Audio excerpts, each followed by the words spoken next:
นี่เปิดภาพมาก็อยู่ยังอยู่เพื่อนพี่น้องตอนเช้าก่อนอื่นก็ทักทายสบายดีพ่อแม่พี่น้องFCเบิร์ดทุกคน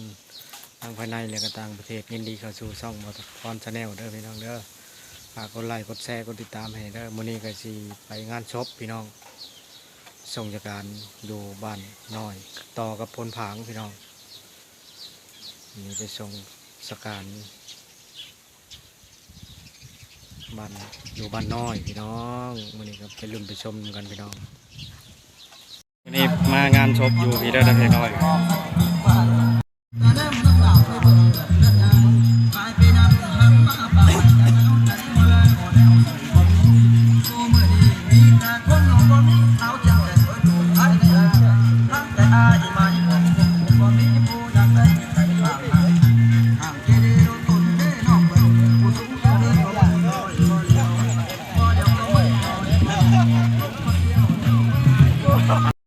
วิธีพี่น้องเขาเห็ดจัดงานขนาด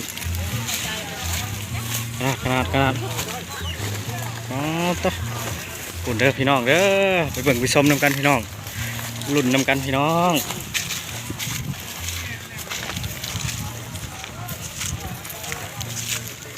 พิธีทำพิธีโอ้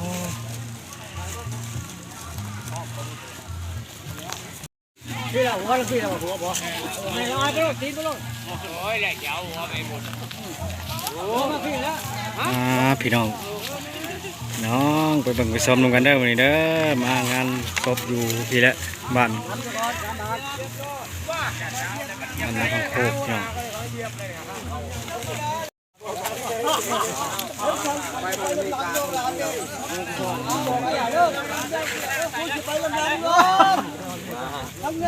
นี่เลยโยนน้อยชื่อศาสตร์ก็เป็นข้อขัด